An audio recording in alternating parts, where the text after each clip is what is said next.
Good morning. Hopefully everyone has had a great morning so far. And we are just about to go live.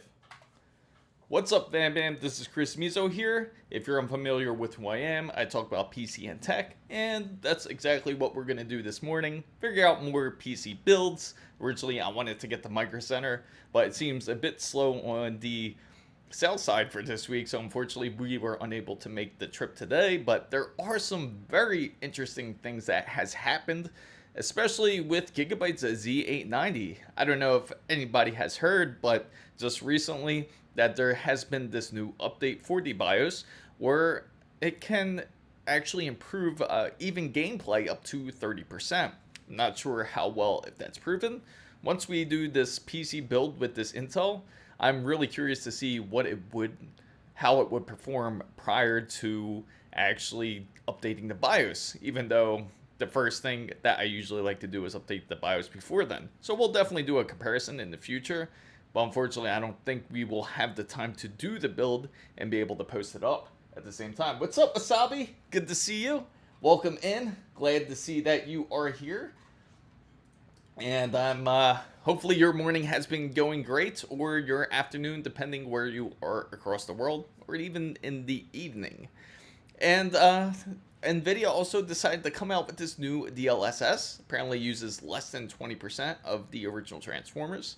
So you can imagine they are becoming, or trying to attempt to become, more efficient, and they will release the RTX 5050 more than likely with it, claiming that it can push some really incredible numbers.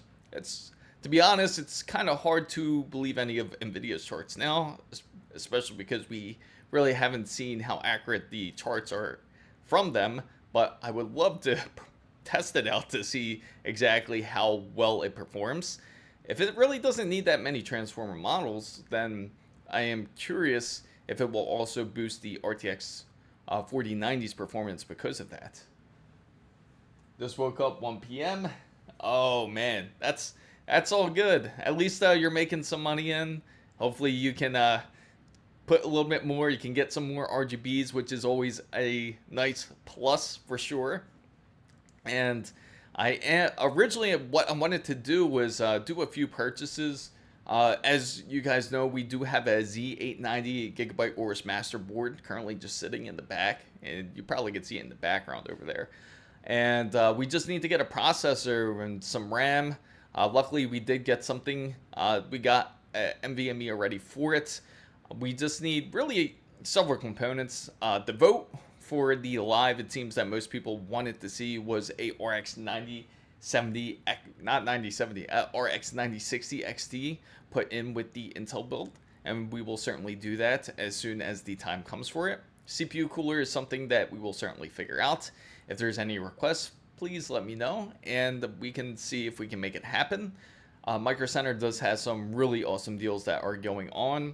Apparently, they are having some Gigabyte, I think it's the B850, I would have to say. I would have to double check it. I'll check with you guys too.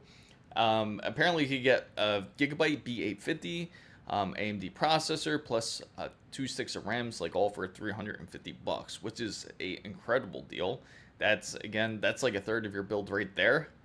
Another thing we also have to do, actually, speaking of which, on the Intel build, we have to figure out a case, and we'll definitely put a vote on it. Obviously, you can't go into something like a micro ITX case or any like micro ATX cases, because it is a regular standard ATX board.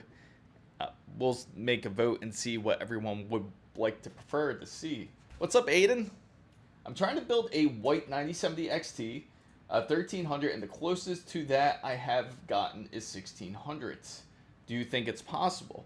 So if you're trying to do a full white build with the 9070 XT, it could be possible. What part seems to be like adding up the most? Sometimes certain white components can be a little bit more expensive because they don't build them as much. Sometimes you could actually even get them cheaper. But let me get some details on your build. I'm just curious to see what you have put together so far. Is it going to be through Gigabyte's ICE build, Is it going to be like an ice board? Because that would be pretty sick.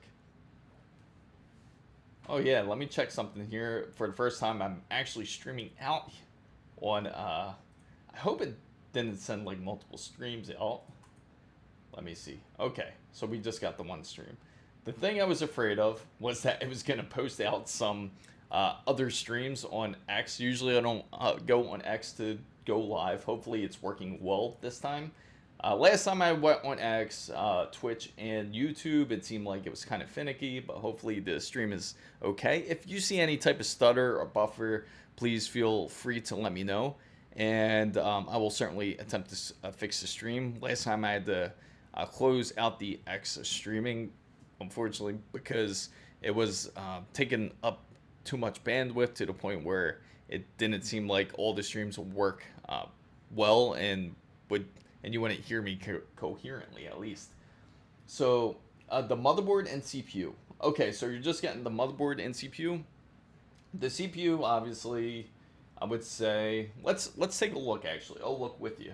So we're gonna go right now. We'll go online actually, and I'm going to share my screen with you guys here. And let's take a look on Newegg. I'm going to Steam later, and hopefully with these tips about these settings will work. I'm certainly sure these tips will definitely help you out. I gotta say, anybody out there, have you taken advantage of any of the stream sales? I mean, not stream, but any of the Steam sales, because they have been quite incredible. I'll show you my list. It's quite insane, I gotta say, with everything that I have together on the list that I have. So Aiden, you're doing a PC build, right? I'm assuming you want to do a AM5 build, and you want it all white. So let's take a look at like ICE B850 motherboard.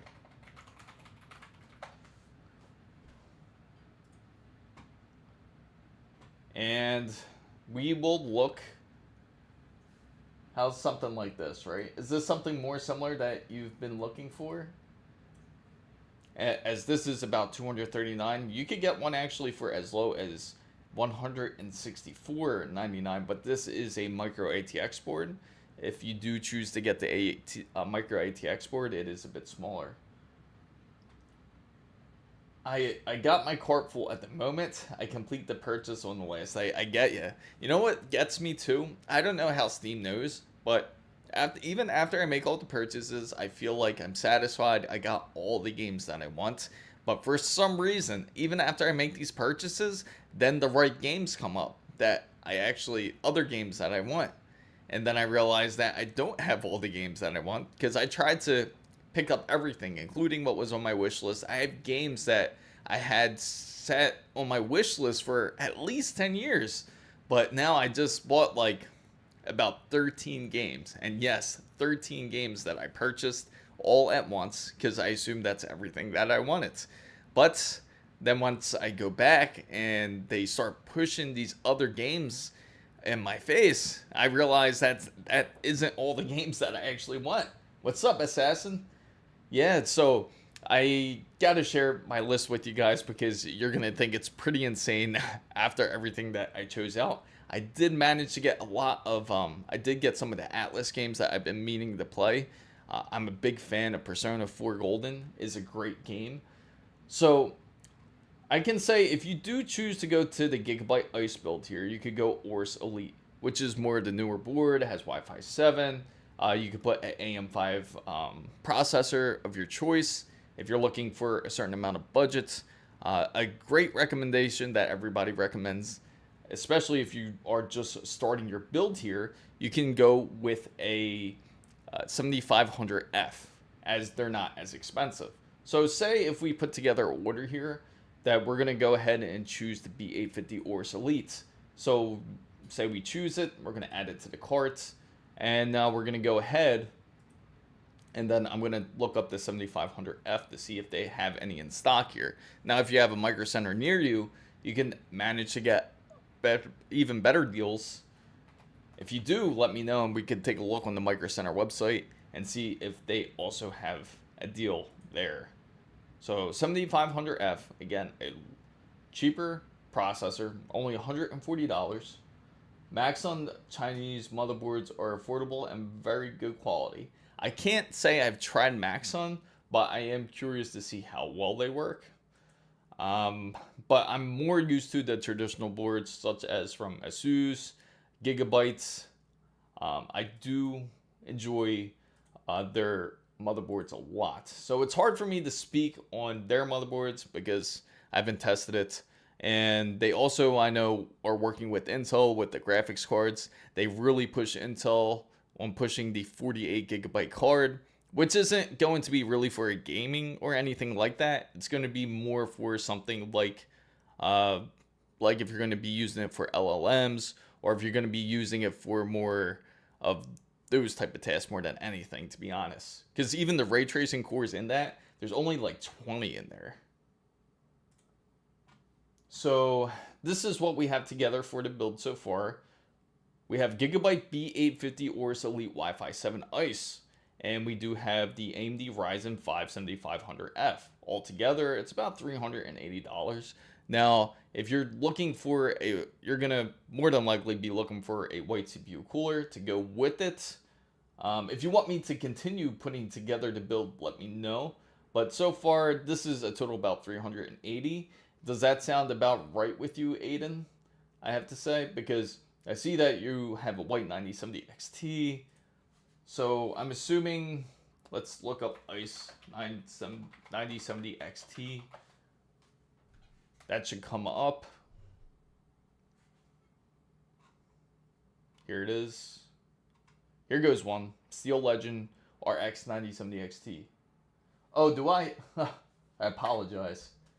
I must have accidentally hit the key when I was typing in the code. So here is the ASRock Steel Legend Radeon RX 9070 XT. This one's about $699.99 for this card right here.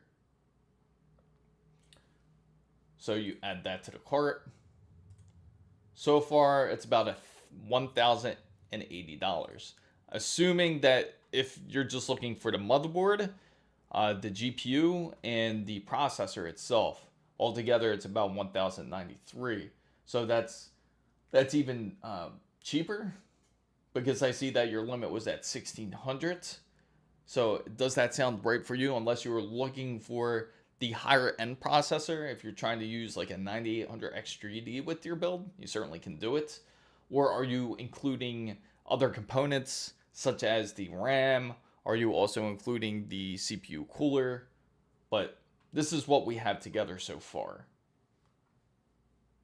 So hopefully this is what you're looking for, because I see that you listed just these components right here. A 9070 XT with the 1300, and it's gotten to 1600s. And you were also looking, where is it? That disappeared off the list.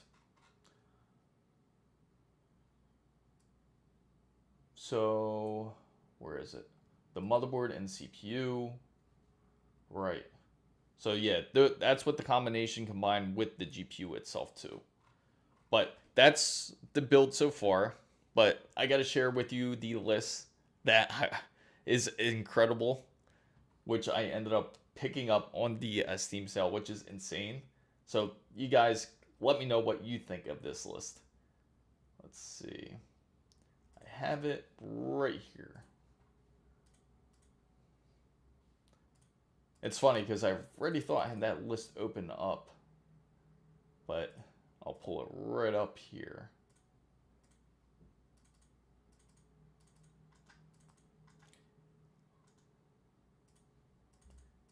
It is. That's another thing too. Let me know what you guys are interested in the Steam sale, because they have a lot of great things. I tried to look for like some Soul games and everything too, but they didn't really have anything like for the Soul games, at least. All the Souls games were all full price, but everything other than that, they do have some awesome deals here. And let me see. I'm going to have to share a different mode here. But here's a good example of the different things that they have on sale currently. there may be something that you may be interested in for your PC. And let me show you my list. Everything that I ended up purchasing. It's going to go dark for a minute, but it's this list right here. So let me know what you think. So some of these, like Max Payne 3, that's been sitting on my list forever. Oh, let me go back down here. Max Payne, wrong one. Max Payne 3 was on my list forever. I've been like really wanting to get that game for the longest. And I think it was sitting on my list for at least like 10 years, I would have to say, because I've always played the first and the second one. Then I had to get Neo. I ended up getting Doom Eternal because that was the only Doom that I haven't played. I got Persona 5. And then I ended up getting Kingdom Come because I heard a lot of great things about Deliverance 2. The Final Fantasy VII a twin pack. And Black Myth Wukong was also on my list as well. Oh, and I ended up getting Death Stranding, Metaphor, ReFantazio, and Lies of P. I ended up getting Metaphor because I saw that it was Game of the Year last year. And I do enjoy playing RPGs, so I ended up picking that up too. You ended up picking up both Nier and Ghost of Tsushima in your cart. That's awesome. I already have Ghost of Tsushima on my PS5. That's the only reason why I didn't end up getting it. But that's definitely a great game. A good pickup for that. And you ended up getting Max Payne 3. Yeah, that's funny. But it's one of the only games that I really haven't played. I feel like with Max Payne, they certainly should bring it back. Like, hopefully they do. Maybe because the thing about Max Payne that was really amazing was the whole bullet time. That was like the one of the game revolution features when it came to like the whole PS2 era and came to that. It was around that time when Max Payne was out, but that was something that everyone enjoyed for the most part. So with this PC build, let's go to Micro Center real quick, because I want to show you guys this too. I gotta switch over the screen for you guys once again here. There we go. So the Micro Center, at Micro Center, they have some really great deals going on. And I gotta say, it was so tempting to go today because I know that they're gonna have these awesome deals. And if I could show you like the type of offers I would get for these the PCs that I have are just like ridiculous. Not like a good ridiculous, but just like people just trying to lowball practically. So right now, this is one of their combos, the Ryzen 7 7700X. This is the one that I was thinking of. And this one's a $349.99 for this combo. Right there. You really can't beat that deal. It's AMD B650, which is okay. That doesn't matter, especially if you're coming off an AM4 platform as it is already. And it also comes with DDR5. It comes with 6,000 megahertz, which is going to be the standard for if you want to hit the Infinity Cache. It also comes with the 7700X. It also has 32 gigabytes with it, and this is all for $350. This is an awesome deal for anyone who has a Micro Center close to them. I highly suggest it. I wonder if Newegg has anything close to it. Let's find out. Because I know Newegg is going to be very competitive, especially when it comes to the Black Friday, not Black Friday, but the Amazon Prime Day sales, which are coming up soon. I will have a video posted on it, not this week, but within the next week. It'll be on next Sunday, where I'll share the best deals for Amazon Prime deals. And you can also compare it with Newegg to see if that is something that you are looking for. Usually Newegg will be better to look for like the Intel deals, as it seems that Newegg and Intel are more of the combination that helps each other out more than anything. It seems Micro Center is more the place if you are looking for more of the AMD deals. But sometimes they go back and forth. And Newegg does also do some price matching as well if you do see something that use at Micro Center, and if there's one really far from you, there's no way you can get it, say it's like 200 miles from your house, then that is a strategy you can do. Awesome, Dexter. I can't wait for that PC build to go together. Hopefully you will show it off over in Discord. Make sure that you do. And if you go over to the right here, right in the front, there's an Intel deal. Of course there is. And it's all Intel processors. You see that? All Intel processors for sale because they are trying to offload them. Let's see on the AMD side. I know AMD actually has some decent deals too because they dropped their price a bit. If we go down here to the right here, this is one I really wanted to show you guys. So this is one of the deals that they offer. Like for example, AMD Ryzen 9 9950X3D. If you do purchase one, it actually comes with a free AIO. That is a great deal, especially for those who are looking for a build. Let's find out what type of AIO that it comes with. It also, if you do choose that component, they offer up to $150 off if you do pick out a motherboard with Newegg. And you can get up to $42 off your memory and up to $45 off your selected SSD. So they do have their own combination deal. You just go to build your combo, which I will share with you guys if you are trying to build or select a certain build. Or if you have any questions about building up either a gaming rig or if you're looking for one more for production usage, feel free to ask. But for this specific build, I'm just curious what they offer on the AMD Ryzen. What type of AIO that they offer. Let's find out. We're going to look this up real quick. And let's see. Where is it? 9950X3D. This isn't the right one. I bet this is... The thing you have to really be careful too when you do purchase off a Newegg is make sure that it's not from a third-party retailer. As you can see down here, it's going to say server queue. So that's not from, it's not from AMD, it's not from Newegg. So you want to make sure that you are purchasing directly from the retailer. In order to do that, just simply go up here to the top and go to sold by Newegg. Make sure you select that on.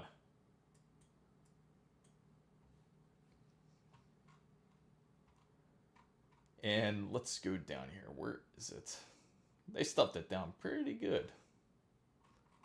It's funny, it'll show up over onto the combos, but it's not coming up here. So it makes me wonder if it was, if it's sold out or, because that's a possibility too. Newegg will sometimes hide it out if it is sold out. But let's just go back. Maybe there's a way I can get through it, because I'm more curious about what type of AIO that they offer here.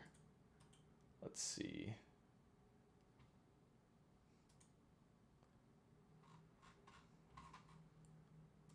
And we'll click build with it.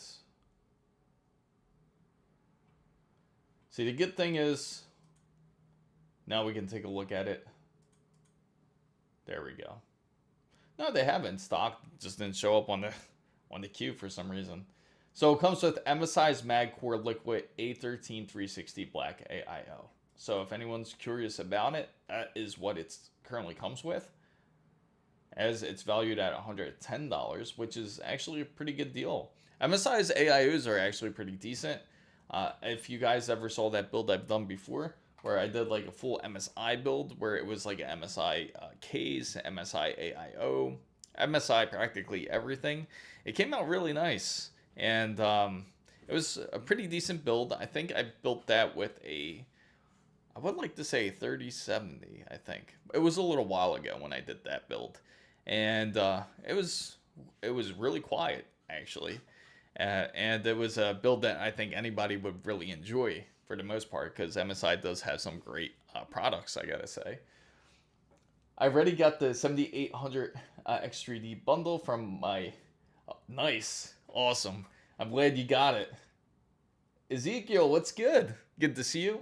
Actually got my coffee right back here too. It's like stuffed over in the back. And the rest of the stuff is coming from Amazon on Tuesday. Beautiful. I can't wait to see it.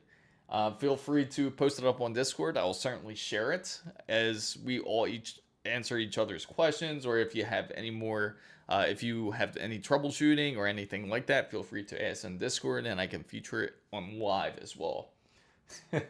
Yeah, and it's in the same cup too. I gotta get one of my own cups and just have it printed on it. The same that Starbucks cup that I ended up getting for a Christmas gift.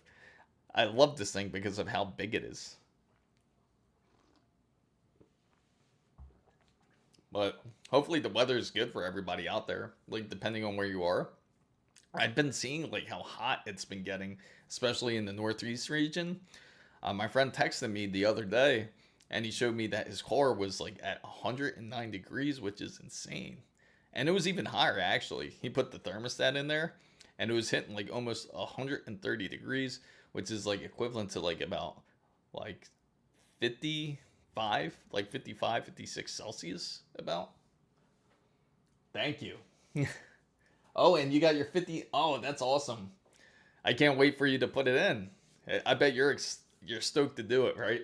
To install it into your PC. That's going to be quite the game changer. And I do have to say, as of now, too, when it comes to the NVIDIA drivers, it seems like it's definitely has improved. There has been less issues when it comes to the NVIDIA side. I haven't seen any real issues since, I'd say, like maybe about since like 3 weeks ago. Would be probably the last time I've seen issues. Other than that, now it's been solid with the newer drivers. So you actually got it like at a really good time. Here in Italy this upcoming week, we average 40 degrees. Oh, wow. Yeah, definitely going to be pretty hot over there. But at least it's more comfortable. I've heard guys over in the UK complaining about their temperature over there. Like they're over at about 25 degrees, I think. 25 degrees Celsius. And they're complaining because, again, I could understand because they don't have any AC units out there and how their houses are made of bricks, so everything kind of acts like an oven. So all that built up heat will just like hold inside of wherever you are staying at because the lack of AC units, which is pretty insane. With my Crosshair Hero, awesome. So it almost sounds like you just have like a very similar build to what I have too. People in the UK are not built for that kind of weather. Yeah, I agree. And that's what I was saying. I think anybody out there, like from the UK, that would come down to a place like Florida, where I'm at, it's going to be very hot for them. In fact, the weather today is like about 28 degrees Celsius, but because of how humid it is, it brings it up closer to about like 31. So it would be uncomfortable for anybody out there. Most of them would probably want to get into a place with AC. I am getting the 7900 XTX. You are my op, Ezekiel. That's awesome. 7900 XTX is also a great GPU to have. It's also very future proof. Regardless of what people say about needing more VRAM, I'd say 24 gigabytes is certainly the sweet spot. 32 gigabytes is certainly overkill, but it is good for anybody out there who is going to attempt a game on something like 4K at 240 hertz resolution or at 8K or anything like that. You're going to end up using more VRAM because of it. But the 7900 XTX will certainly push those expectations, and I would see that you would have no issues with any type of display that you would be playing on. Yes, I do go to the gym. It's funny that you asked that because it's this morning actually. It wasn't a gym day for me this morning, but what I usually do on my weekends, I'll end up just like getting up really early in the morning and I actually go on a beach run. So I actually went to do what I do is high intensity interval training. I'll go run for about 45 minutes, 45 minutes to about 50 minutes in the sand, because I prefer to run on the sand because it's more soft, first off, compared to running on something like concrete or on Tatar. And I also enjoy the challenge of running on the sand because, as you know, it's not easy to run on the beach. Bidwell says, I have a 7800 XT, 16 gigabytes, even at 30. Yeah, exactly. So it's like your 24 gigabytes is certainly the sweet spot for sure. So what is the difference between DisplayPort and HDMI? Well, the difference between the two, DisplayPort is great for those who want to be using it for something like gaming. HDMI, it depends on the version now. DisplayPort 2. It's at 2 now. DisplayPort, now I'm mixing up my words. DisplayPort 2, it can push up to about 8K, up to about 60, I think, 8K 60. And now when it comes to HDMI, it can push about nearly the same. Now the difference between the two is depending on the versions. You have to have version 2.1. Now HDMI did make a new standard where they have a 2.2 where it pushes a incredible amount of speed on there, where it can push up to 8K, and I think it's like up to 144 now. But again, we're not even reaching those levels, so they don't even matter. DisplayPort was more the standard because before 2.1, everything under that wouldn't display properly on those monitors. It would not be able to keep up on those type of speeds, especially if you're trying to play on 4K 144, or if you're trying to play on something like, even like it would have trouble on 4K, like 4K at 100 hertz, I think it even had trouble at. But its DisplayPort certainly has more flexibility, and it sends much better connection for those who want a better display. But again, like, because of the times now, because of HDMI 2.1 and 2.2, it has certainly improved a lot since then. You look some that lift. I noticed that when you were. Yes, I do lift actually. Typically throughout the week, I will work out on my my legs, my shoulders, my biceps, my triceps. I work my whole body. So typically I actually work out like 6 times a week. 5 times out the week or gym time, and then 1 day out the week is going to be going to do my runs on the beach. I even sometimes think about doing it like twice a week, but I know it would be too much for my body. I need to give it time to recover, which is also critical. If anybody works out there, definitely don't underestimate rest. It's very important to get plenty of rest if you are looking to working out. That actually helps a lot when it comes to development of your muscles. So, recommending me an NVIDIA GPU with 16 gigabytes VRAM in the same budget as 5070. Yeah, I mean, the 5070 is really good, actually. When using it, I was pretty impressed with it. I used the Zotac, I think it was Zotac RTX 5070 that I had earlier in the year, and it seemed that it actually performs well. If anybody out there that has NVIDIA cards, I'm sure they would all agree with me that they don't really use the frame generation as much because it seems like it takes away from the performance of the game, and you don't really get the to enjoy the game. Meaning, even when you have the frame generation on, it almost seems like there's always some sort of issue, like it doesn't really run correct, like you have some weird ghosting or some glitching. But when you have the frame generation off, it tends to work better. And even with the 5070, it still performs really well without that frame generation. So it's just like an option in there.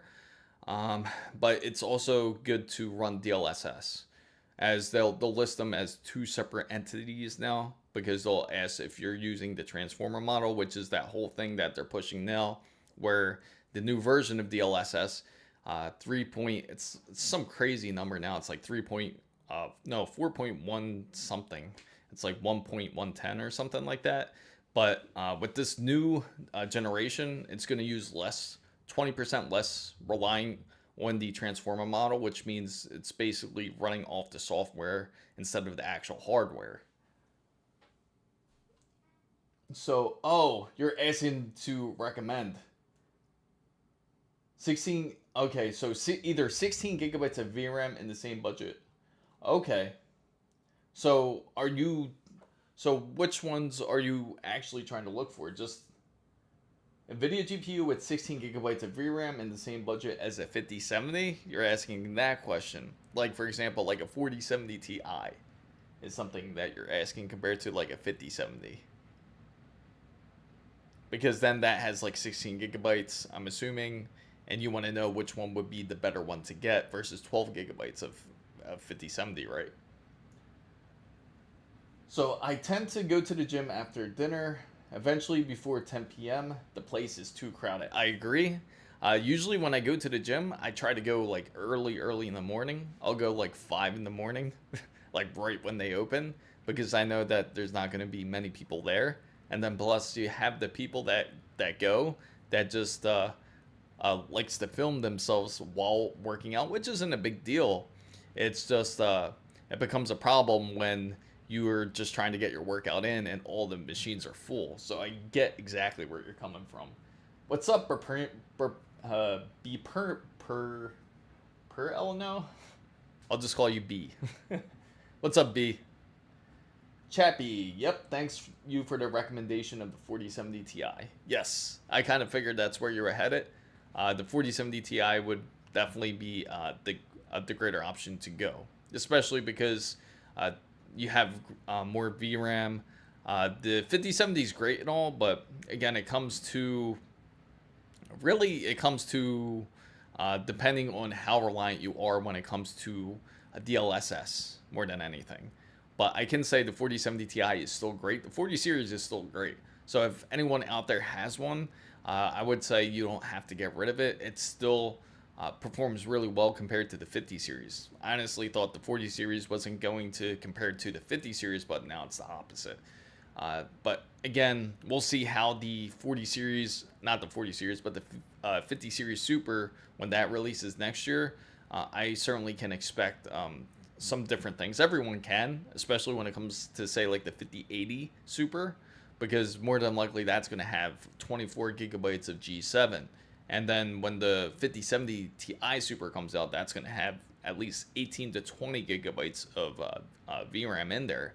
So expect that to be released, but again, you're going to have to wait like at least 6 or 7 months before that actually gets released. So is the 3060 Ti good to buy right now yeah, absolutely. For $200, yeah, that's actually a great deal.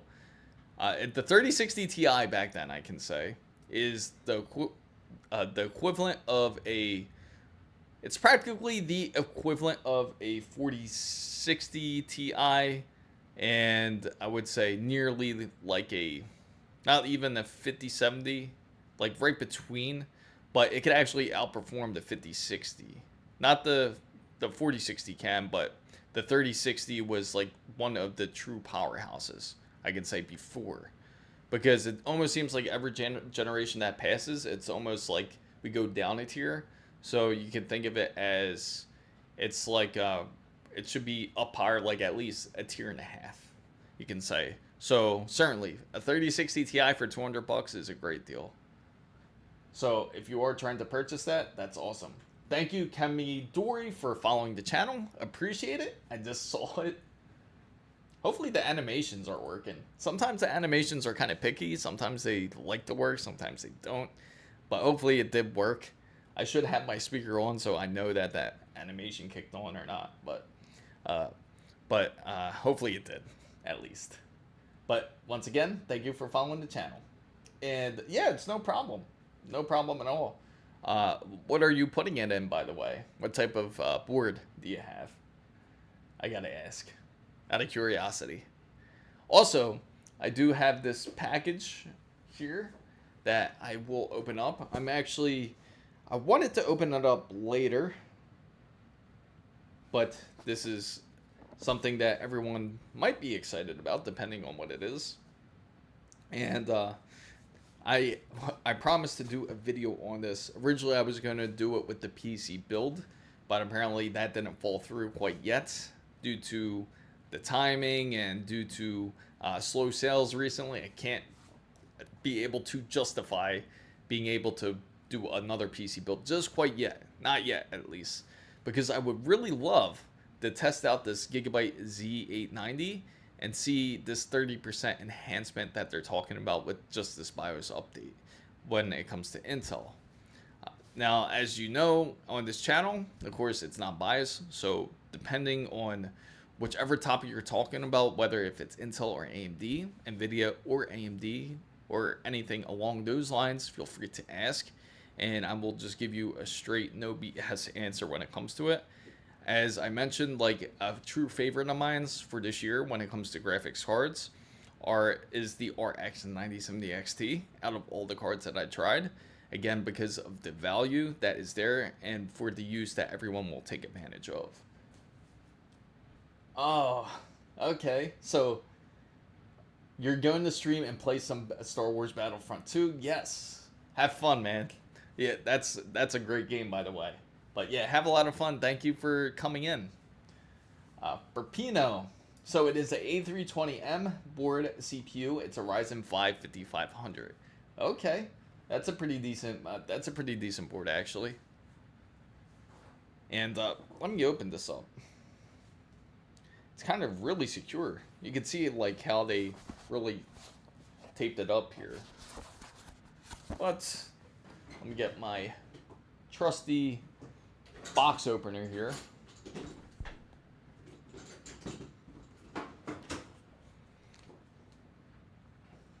You ready to see what is in here?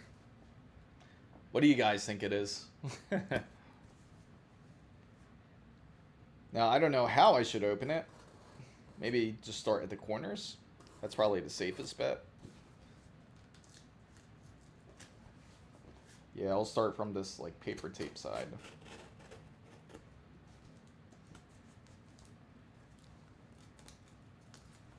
And from the bottom. They packaged this well. I gotta say, it's like really tight. Ha.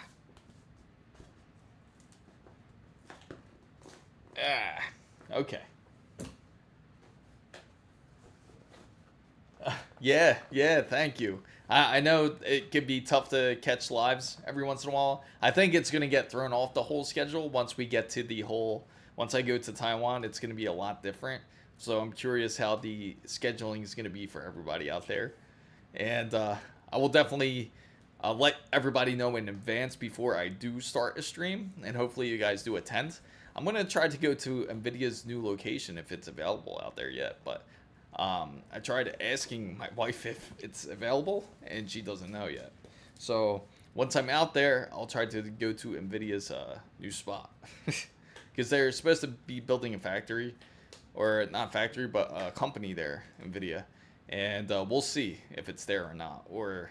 But more than likely, it's probably not, because I think they just announced it earlier in the year. Maybe they have the foundation, but it'd be nice just to see the site. And definitely a ton of the PC stores out there, I gotta say. I'm a bit worried about the power supply. It is 500 watts. With 500 watts, yeah, that is a bit low, but for a 3060 Ti, you might be in the clear. Now, if I'd be a little bit more worried if you go on like 3070 maybe, then you would require a bit more of a power supply. There we go. All right, so anyone wants to take a guess what this is? They covered it really good in bubble wrap. Whoa, what's in here? Man, that's more paper. What's this? Is this anything? I don't think so. No, I don't think this is anything. I hope it's not anything. I don't want to get in trouble for throwing a box out. I don't think it is, though. I think it's just dense paper. So Chapley says, what ATX Mobo should I go for with the Ryzen 7 9700X? And need 12 plus 1 VRMs, Gen 5 slots, good audio support. With a good ATX board that you're looking for. Many of the good news is many of the motherboards have more than 12, usually, typically. So are you looking, do you have a certain budget? I'm assuming, I would say go B850. If you're trying to go with a motherboard, go B850. The ASUS Tough B850 motherboard's a really good one.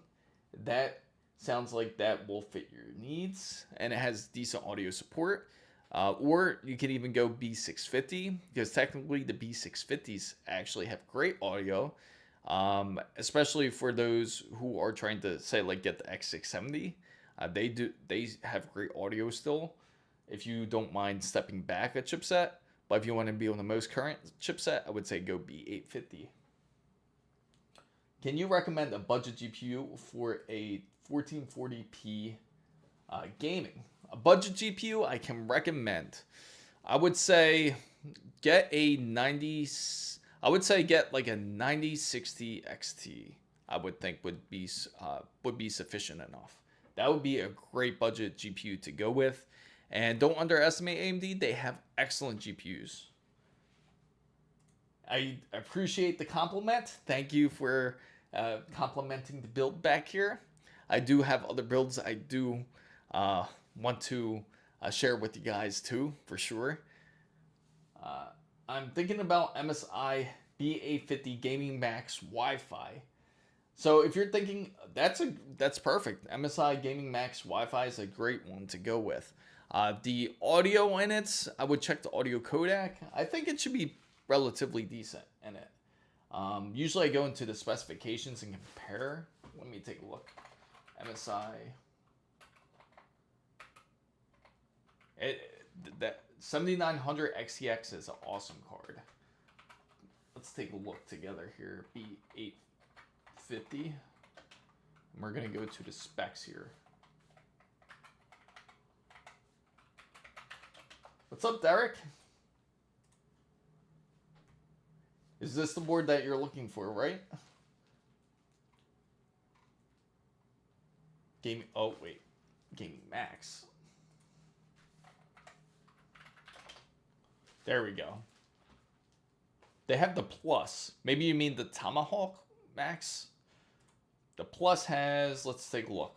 I always go down here to the memory side, and I look for the audio codec. Audio codec is the ALC 897. And if you compare it to the Tomahawk Max,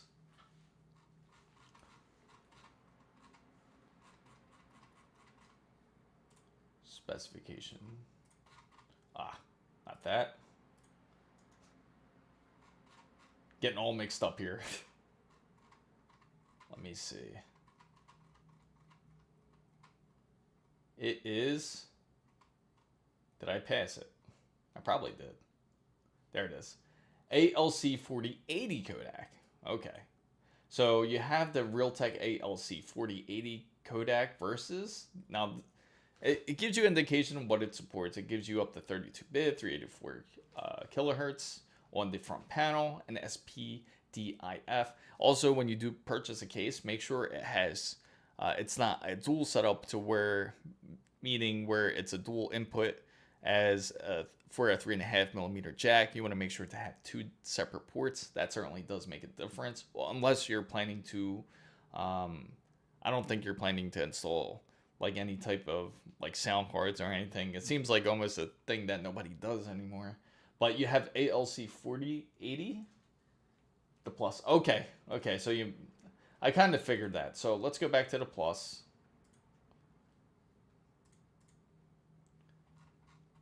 And the audio codec, you can see, is slightly different. ALC 897. Again, this one's a bit lower compared to the Tomahawk Max. But if you're thinking of this board, it's a good choice. Now let's compare it. I just want to compare it with the B850 Tough motherboard.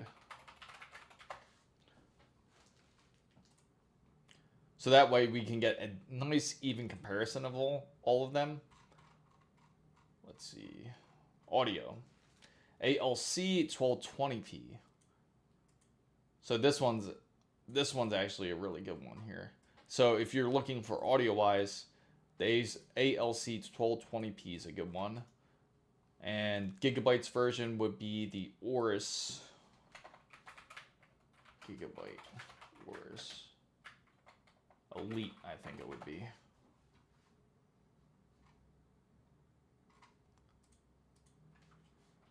B850.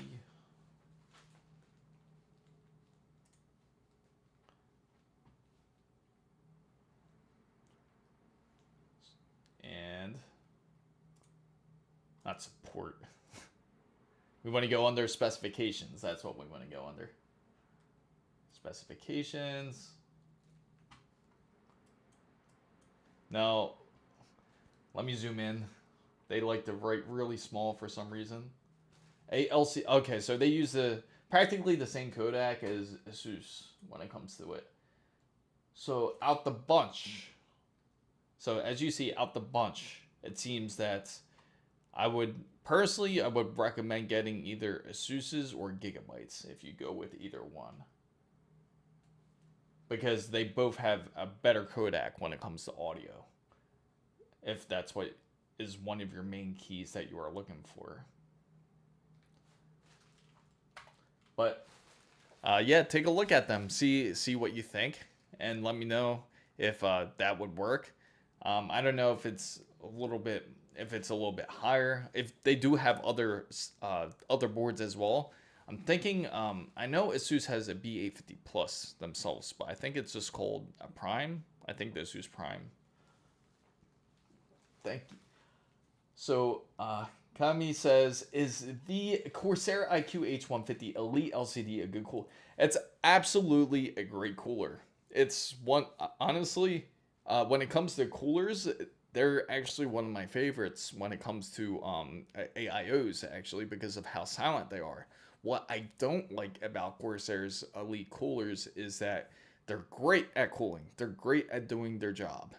But the only negative, I gotta say, is the fact that sometimes Corsair iCUE can give you issues. I'm sure you already heard about the infamous issues when it comes to iCUE. I've actually got a ton of videos on different fixes and repairs for them, even on AIOs for them. But they're not, again, it's not hardware related. It's more software related more than anything when it comes to it. But they do have excellent coolers, I gotta say, for the most part. If you don't really care for the RGBs and the LCD screen as much, then iCUE wouldn't be a problem for you. iCUE is there just for you to set your different colors and your different type of GIFs that you would like to use onto your screen. But most of the time it can work comfortably now. I just hope it does improve when it comes to iCUE 6, but it is a cooler I can recommend. The Big C says, is the MSI MPG X870E Carbon Wi-Fi? Absolutely. I give a thumbs up on Carbon Wi-Fi's motherboards. Great motherboards, I gotta say.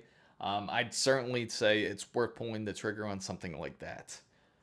Thank you. Where do you live? I live in Florida. Florida in the U.S. If nobody's familiar where Florida is, I'm sure you guys already know, but yeah, I'm located in South Florida. Do you recommend any other cooler? Depends on what you're looking for. Are you looking specifically for a 360 AIO? There's a lot of great coolers out there. NZXT actually makes a great one. The NZXT Kraken's good.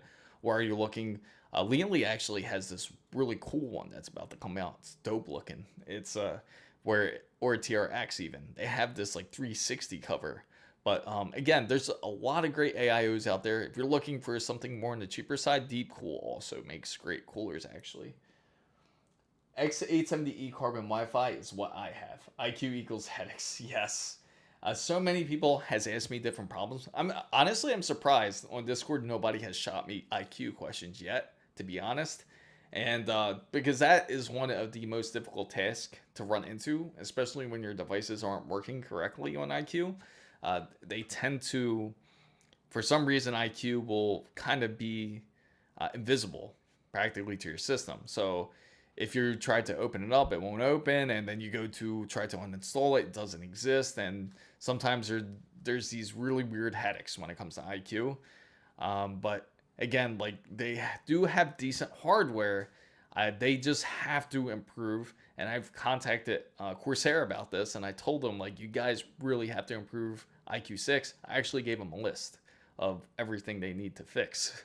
And they didn't really say too much about the list, but they just took my recommendations. So hopefully they take it serious. Again, I'm not nobody big or anything like that. Just the more complaints that Corsair has when it comes to their software or any problems, please let them know, because then they will know it's more serious than what it is. Because if it goes unreported, then they don't know, and you can't really blame Corsair for that.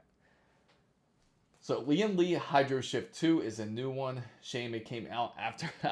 It's always like that. It's always like anytime you buy new PC components, right when you get it, the new version or a better one even comes out. So what we have here, which I want to show you guys, is we have a Western Digital blue. Thanks to Western Digital for sending this out here. It's Western Digital's 4 terabytes of SSD here. And what I want to do with this, you guys are probably asking, why did you get a blue instead of a black? And the reason being is because with this, I want to run a test to see how well games run off of something like a Western Digital blue compared to something that is PCI Express 5. So you'll see if there's really a difference between the two, if it really matters. I'm sure a lot of you can imagine what the answer is going to be. But again, this will just prove the point that you can certainly get more capacity and enjoy more games than actually getting a faster drive. So you don't have to spend $400 on a 4 terabyte drive, or $500, because they can run pretty expensive. I think some are even up to $800 for 4 terabytes versus something where you can get like for $200 or $300, and you could get much more games on it. So we will be putting in this into the gaming system right behind me into that PC, and then we will be running. I'll be putting some games on there to see how well it runs. And we'll do some tests, see if there's really any performance difference. So, thought it was just my luck. So, for a Ryzen 7 9700X and a RTX 5070, might upgrade to RTX 6000 series GPU in the future, maybe a RTX 6070. How many watts of PSU do I recommend? Now, when it comes to this is a great question, because a lot of people are concerned about future-proofing. Now, as you know, what has happened has definitely drastically changed the game when NVIDIA requires more powers for their power supplies. Not for their power supplies, for their GPUs. And because of that, that begs that same question. What I would highly suggest, the perfect type of power supply to get currently, and if you are planning to get, like, say, a 6070 in the future, I would suggest at least 1000 watts is always safe.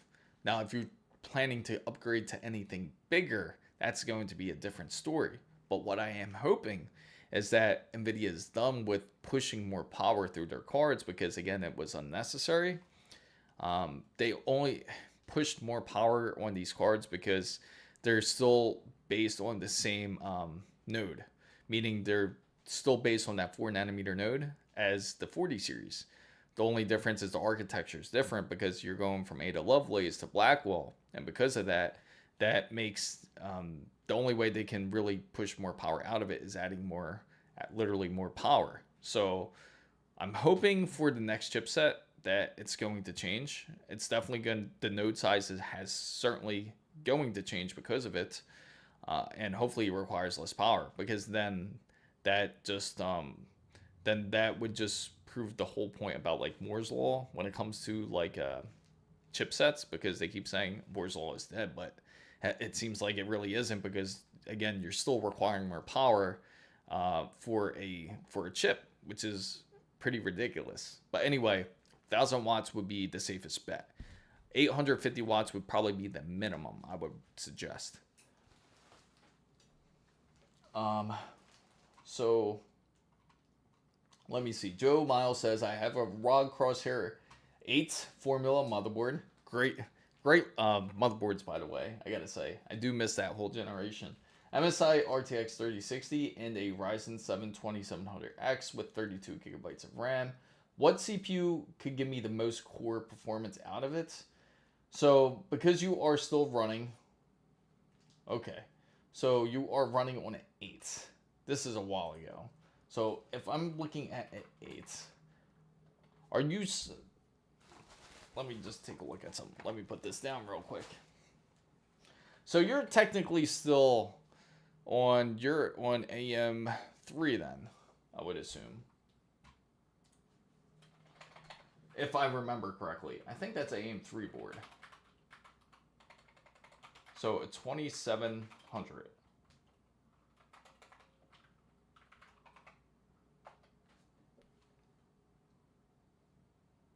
Let me see. I'm just double checking here because I want to make sure I give you the most accurate information here.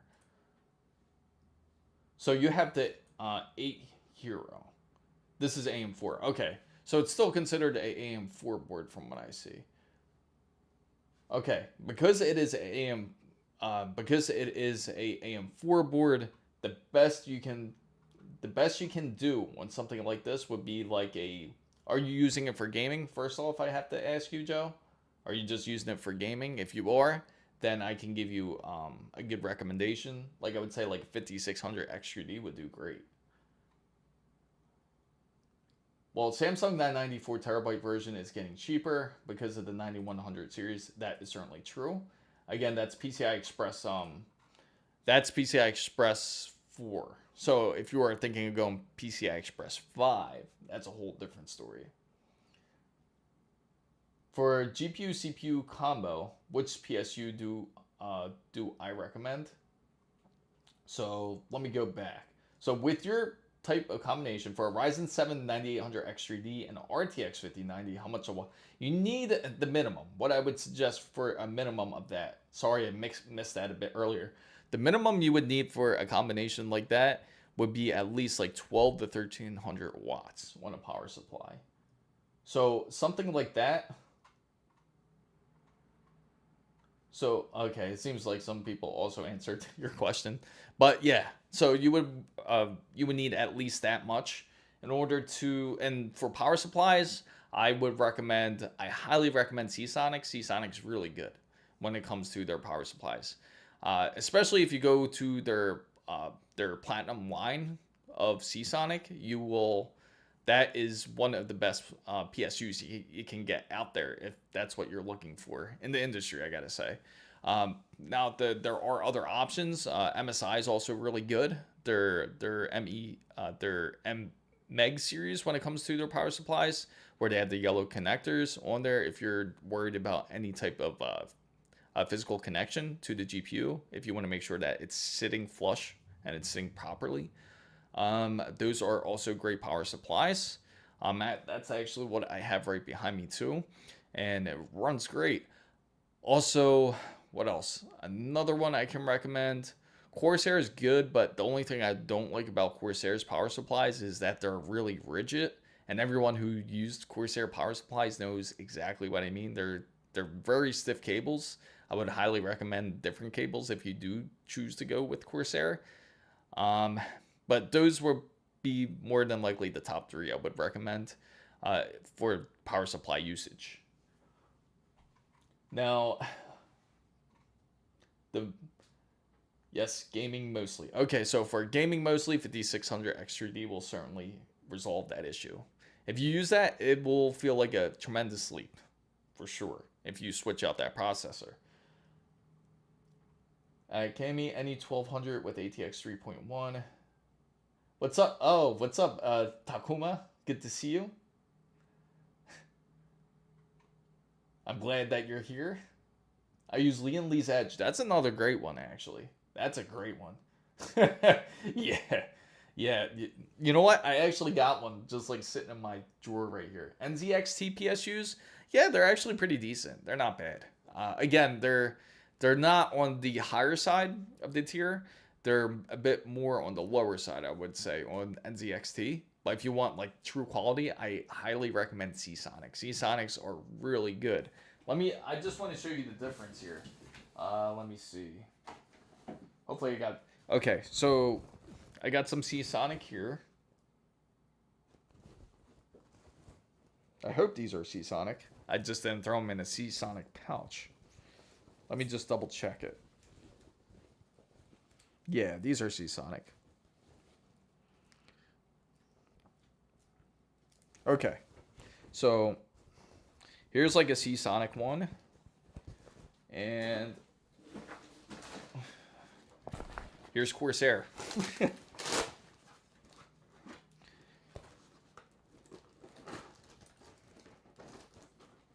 Okay, I'll actually match their cables, their PCI Express cables. Okay, so here's Corsair, right? This is theirs. Hopefully that's clear. And if I bend it, you see how rigid it is? So you can imagine how much of a headache it is if you're trying to route these cables like through a case. I mean, even this, like even the back end is very stiff. Like you see how it just goes right back. And you compare it to something like Seasonics, which is like this. And look how nice and flexible it is. You could really maneuver the wires the way you want. That's why I highly recommend them. They're really good. And their power supplies are excellent.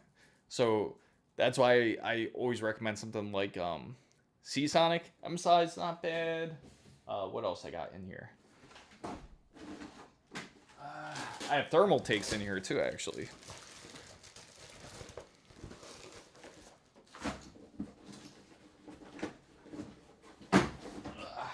All right, thermal take.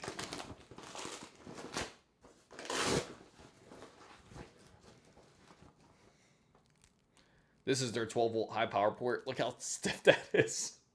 Yeah, that's even worse. That's even worse than Corsair.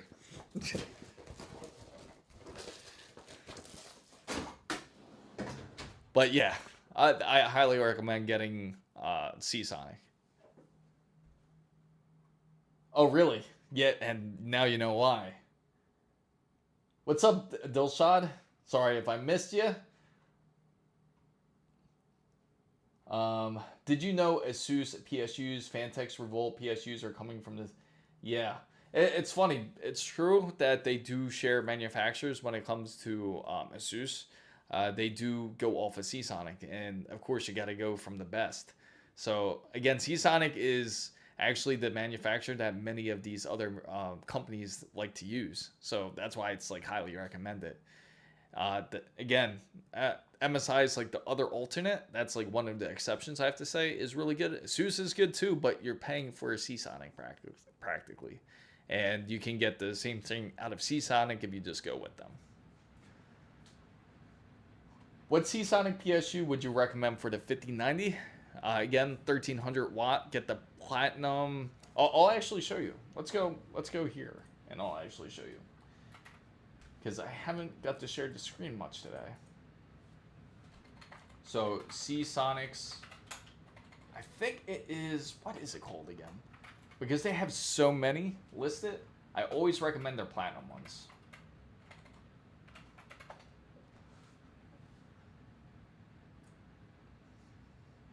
You want to get their ATX. I think currently they don't really have any ATX 3.1s. They still have ATX 3s. Yes. That's what they currently have is ATX 3. Here goes 3.1 actually. This one's a good one. And this one is for 850 watts. I want to go to Prime TX. Yes. That's what I'm thinking of. Prime TX. Right, it said it right off my mind. I was trying to remember what it was. But they have a very deep line. They actually have this one Seasonic one that's really dope. In fact, it's... Damn, they don't really have anything. I'm just going to have to Google it real quick. So we'll go back into my regular screen here while I try to find it. Yes, perfect. The TX 1300 is a nice one. You read my mind, Takuma. In fact, that's actually one of the power supplies. I actually put that in the 9070 XT build. Here we go. Well, this is how it looks like.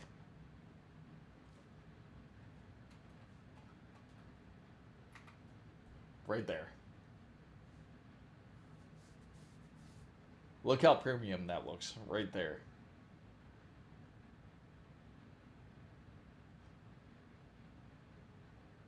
When it comes to quality, definitely think Seasonic when it comes to it. Oh, really? The thing is, I have to be honest here when it comes to like power supplies. I never get the big draw when it comes to using something like Noctua fans on a power supply. Because, to be honest, a lot of them are quiet. The most noisiest power supply I've ever dealt with, and it honestly wasn't even that bad, was Thermaltake's 1600 watt power supply. And the reason being why is because it wasn't while the system was on load or while the system was on, but when the system is, when you put the system to sleep, if you push the power button to put your PC to sleep, it would then turn on after to cool off the power supply, like for probably like about 3 or 4 seconds, and then it would shut off. But most power supplies, they're practically at 0 decibels because they don't really use that energy when the PC is on. Most of them will only kick on if they really have to. So again, it's like I feel it's more of a waste of money to get a Noctua edition power supply than just a regular power supply. So I had the 1000 watt power PSU, but I was concerned with the power draw, so then I moved up to 1300 watts. It's a good bet, safe move. It's always better to have a little bit more power. It doesn't hurt. It's certainly better than having less power.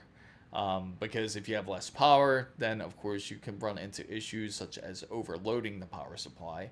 Then you run into problems such as your components are not working correctly, or maybe your PC won't even turn on, and that becomes a whole headache. But thank God for modular power supplies, and that's something I also have to highly recommend.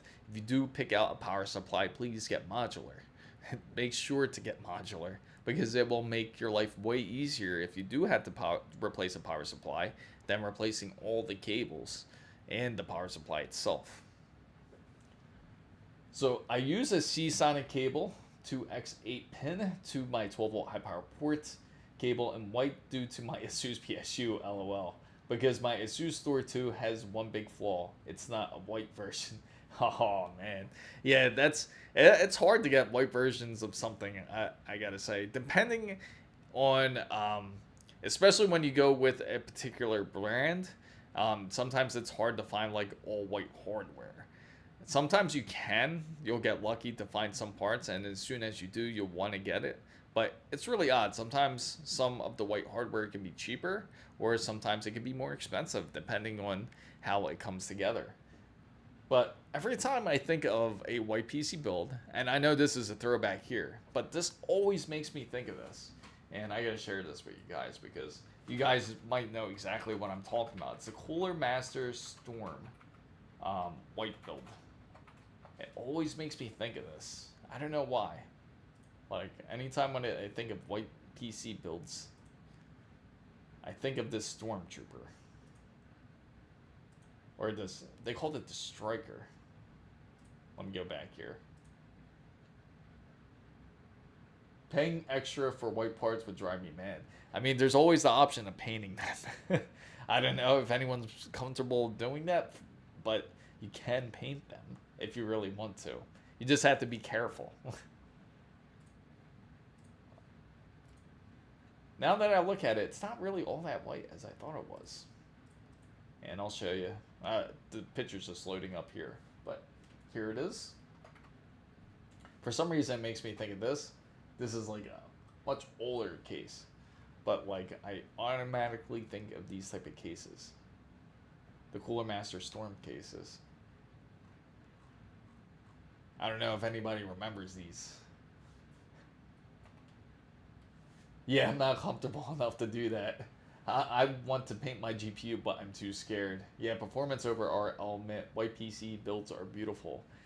I agree. They do have a beautiful aesthetic to it, and they certainly stand out. But the trick is, I feel to have a good white PC build, you need to have like the right room too, because once you have like something that will throw it off, like some sort of, the good thing is it's kind of a neutral color similar to black, so it might be able to blend into anything. But again, it's like if you have a black PC monitor, you might prefer to get a white monitor instead. But they are beautiful though. And for some reason, I always think of these builds though. Leanly's another one where they have really nice builds. I want all blacked out PC. Yeah, blacked out PCs are also nice. I really wanted to do, and maybe later in the year I will certainly do it, is like a stealth build. Because currently, even the Z890, I was thinking of doing that build with it, like a stealth build. But the problem is it does have RGBs on it, so it's still going to throw it off. To have a true stealth build, it can't have any RGBs on the list. So when we do this project together, we'll certainly take a look and figure it out and see what type of PC case, what type of that won't be standoffish or have any real RGBs in it. But we'll definitely take a look into that and see a true stealth PC build. Well, until the RGBs, anytime they start to kick in, you notice right away. It's like you can disable them though. If anyone's curious about if you do want to disable your RGBs, most of you can. You just have to go to the BIOS and disable your RGBs. But if you have other controllers for your RGB, say you like have RGB keyboard, that's obviously not going to be controlled in BIOS level. It's got to be controlled via software. So most software will allow you to shut off the RGBs if you don't want them on. If you do want them on, obviously the vice versa. You can turn them on through the BIOS. You can turn them on through the software, and you can set your colors the way you would want to. Of course, the most headache people have when it comes to RGBs is most people have different components that are on their PC build. Nobody really has a true full-on, say a full-on ASUS build. They'll have something that'll be slightly off, maybe Corsair fans to say, even though they have the plugins for it, ASUS. We all know it just doesn't quite work perfect together. So you will have to control two pieces of software for it to either work right, or you can use open program or open source programs such as OpenRGB to control them. So, and there was a version in white, so I don't spend again. The ASUS is very good.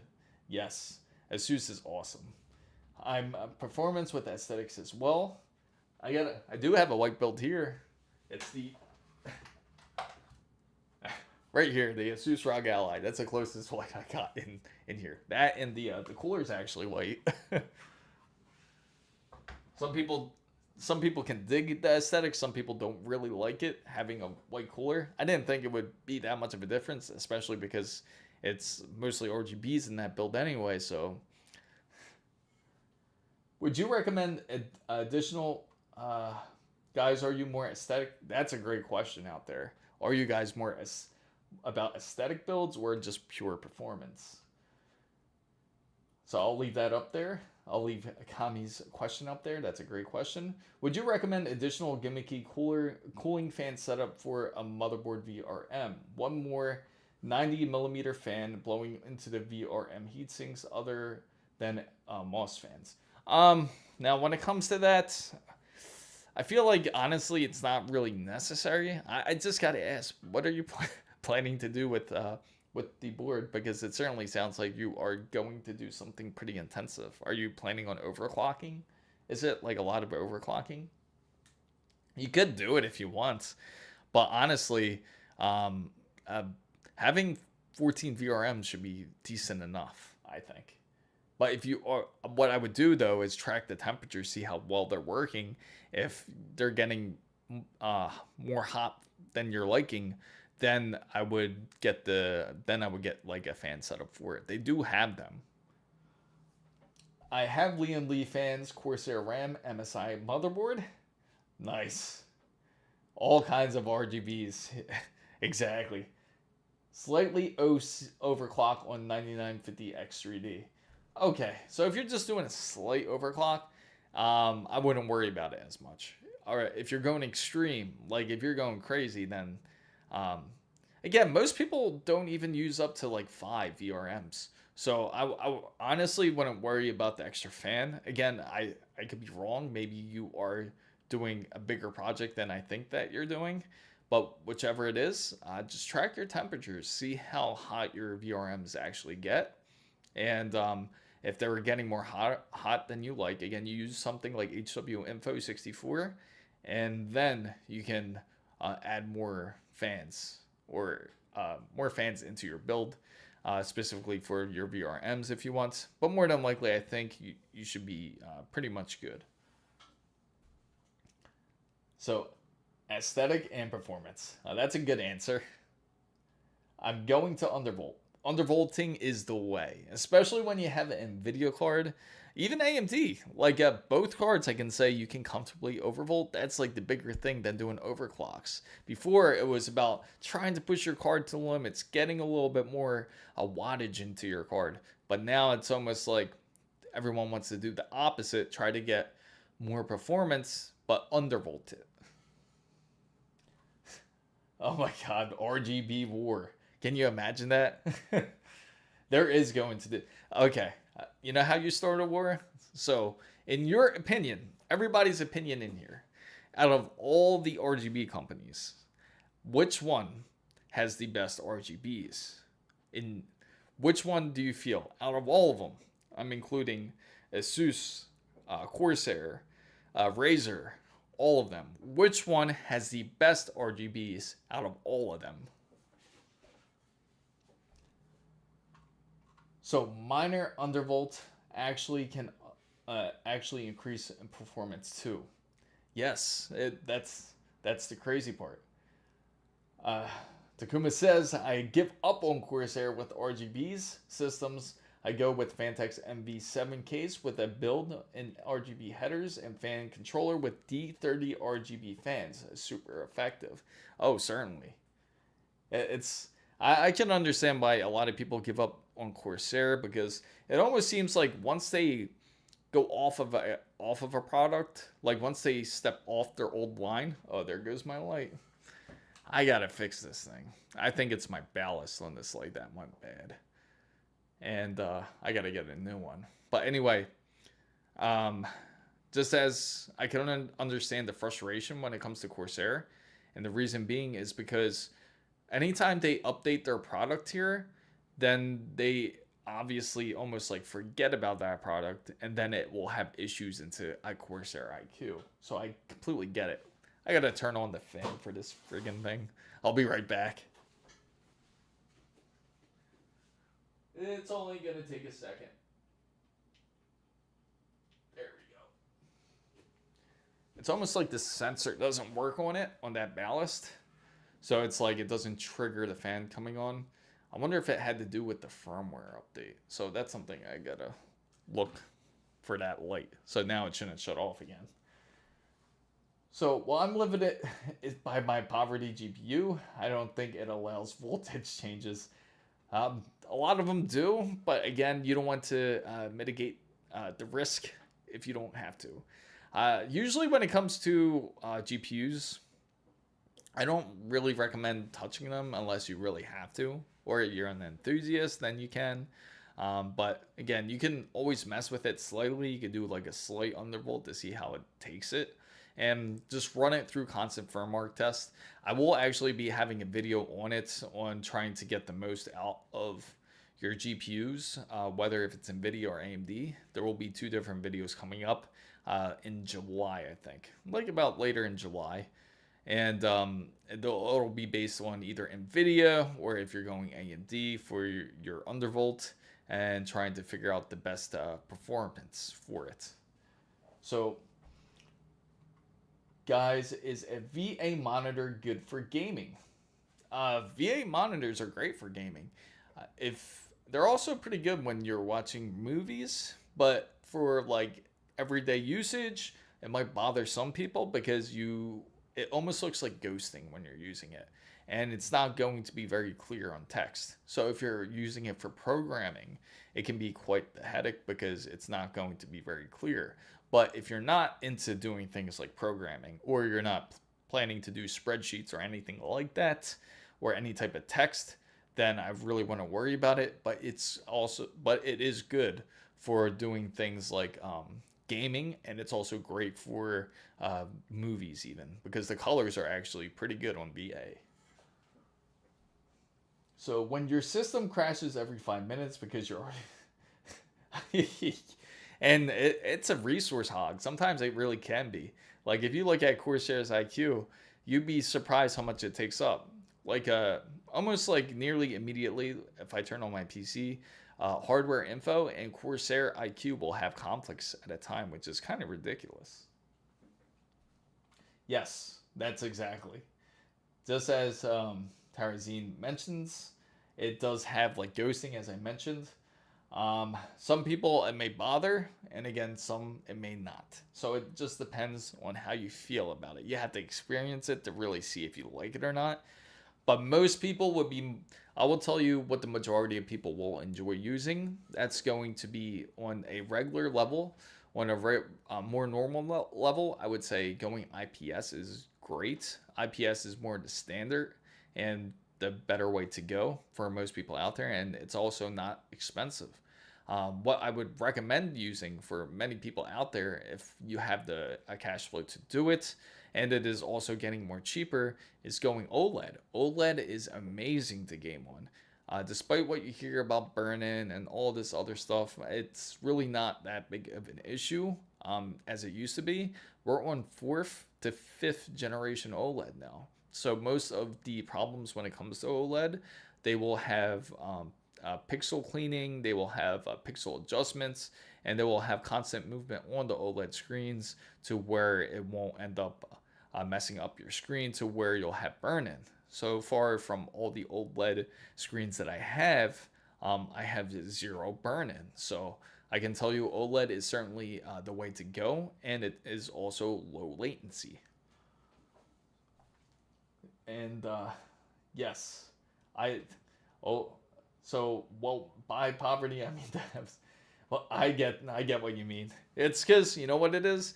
You spend all your money on a RTX 5090. Everyone does. You spend a good $3,000 on it. You probably had to sell maybe your other lung for it, so that way you can purchase it. And now you're indebted to this GPU that should last you at least a good year and a half before the 6090 gets released. That's the ridiculous part. My question is, how would everyone feel out there? Okay, so technically the RTX 5090 was $2,000, right? Technically it was only worth that much, and that they sold between 26 to 3,000 because of the AIBs. How would you feel if Nvidia attempted to push the price up once again? How would you guys still feel comfortable with Nvidia, or would you give Nvidia backlash for that? I sold my oh, I can believe it. There's a lot of us in here that are missing body parts in order to get this RTX 5090, and all for the love of gaming, right? Love of gaming, love of LLMs, all love for production, all of it. There's always a reason for something. And I'm curious too about this whole RTX 5050. Originally, that it was stated that the RTX 5050, and this is no joke, they were coming out with the RTX 5050, that it was going to use a G6. I'm assuming they got a lot of backlash for that, because now it's supposed to be G7 from when it's supposed to be released. So there's going to be a G7 RTX 5050 with probably about 6 GB of VRAM, or 8 GB of VRAM. I forget what the exact specs are rumored to be. And they are releasing a double D, because the RTX 5090 double D, because they really got D down over in China, because now the VRAM for a RTX 5090 that they're sending them is only 24 gigabytes versus 32. So my 4090 was sacrificed to buy the 5090. The crazy part is that at least the price went up on the 4090, so you probably ended up selling the 4090 for more than what you bought it for, and that is the good thing about it. It's funny because I'm trying to sell this RTX 4090 build. I'm surprised no one has bought it yet. Most people are aiming to try to get me to sell them just the 4090 itself, but I tell them, no, it's a whole system. You either take the whole system or you're not getting anything. And as soon as I put the whole system out there, then I get thrown with these lowball offers. So let me tell you that's the thing about South Florida. It's like everyone floats around like they have money, but it always seems like they don't have money. So since they discontinued the previous lineup, they actually hold value. Yeah, exactly. 2,500 for the RTX 6090. I don't know. The point is more what benefits off the RTX 6090 would have, or how much is the jump from raw power of the card. That's a good statement to make.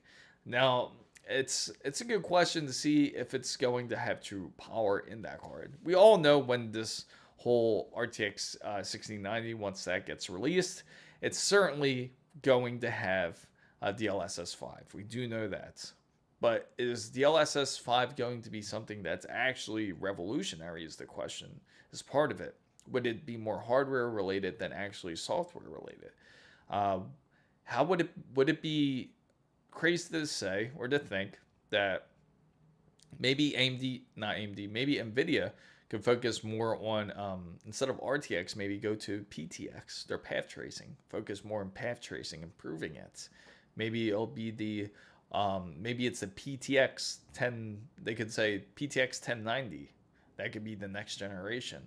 They could always go that route because we know that ray tracing has been already perfected. Hence why they got RTX. So why not go PTX? So, but unless NVIDIA doesn't feel like their path tracing is very revolutionary enough, I wouldn't be surprised if they threw an AI title in there. Maybe like I could see them going like maybe the PTX AI 1090 or something like that. And then that would completely change the look of how GPUs are. But it would have to certainly be something revolutionary for sure. I'm hoping that when they do go to this new process that it requires less power.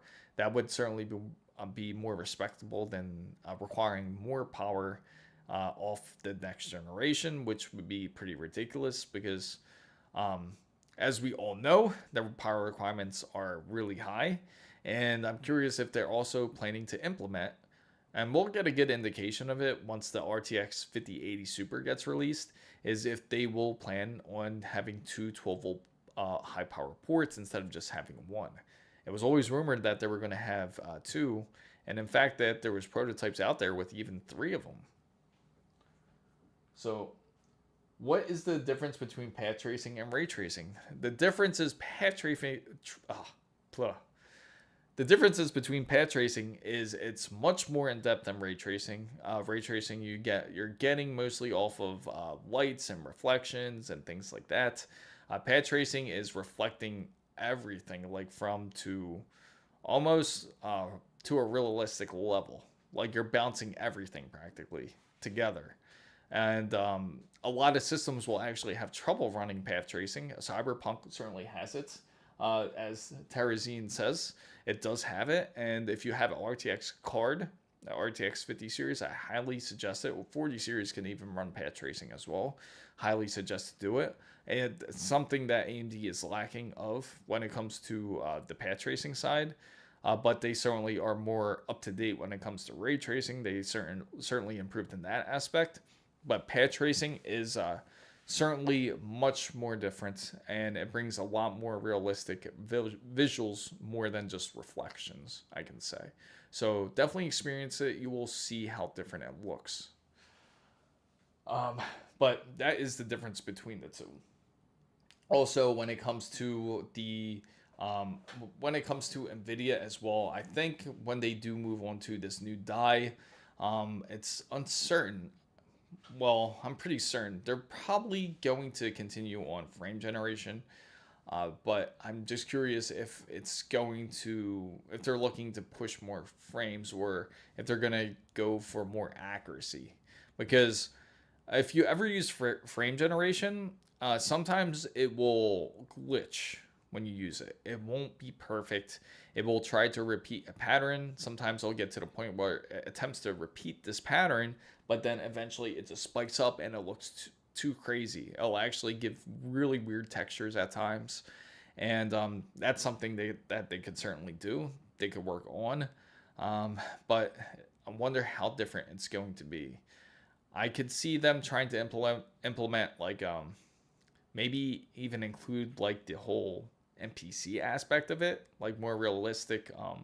Like when you're talking to some sort of NPC in game, maybe you can actually do this whole conversation thing, because that's something that they've been testing out practically. Maybe that's something that they would implement, but then it would also cause developers to become a little bit more lazy because of it too. But that's going to then require people to want to get this new card, because then it would have that module that you would be able to speak to these NPCs. So, oh yes, the Galaxy GeForce RTX. Yeah, yes, yeah, it's pretty insane, right? Guys, what does DLSS means? It means it is practically super sampling.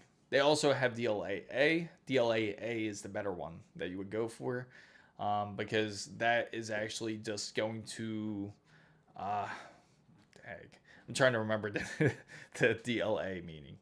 Anti-aliasing. That's what it is. So you have anti-aliasing versus super sampling.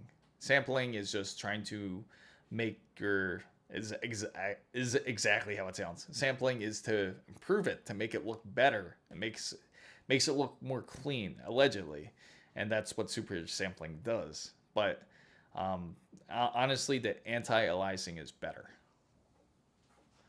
So there is DLSS, a DLSS plus frame generation. People mostly stick to DLSS only to, and yes, exactly, and that's the problem when there is like very terrible input delay. Even though it almost seems like it'll say that you're getting more frames on your game.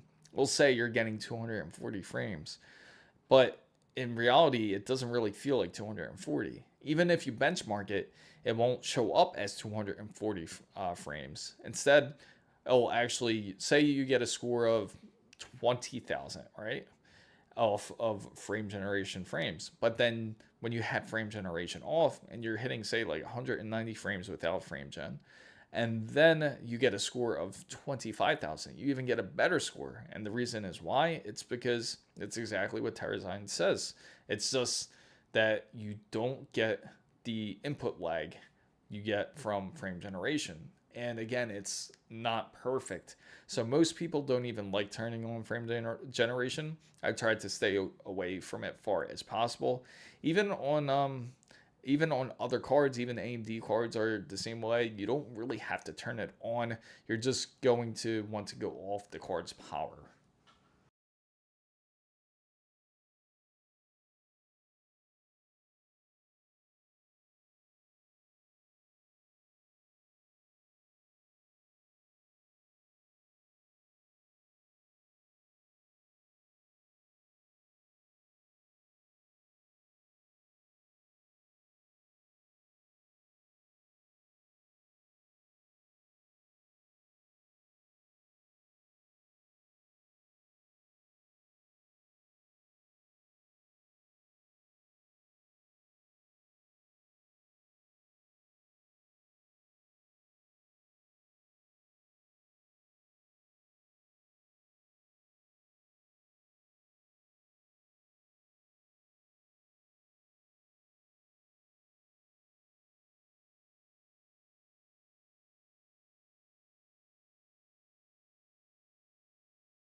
I apologize.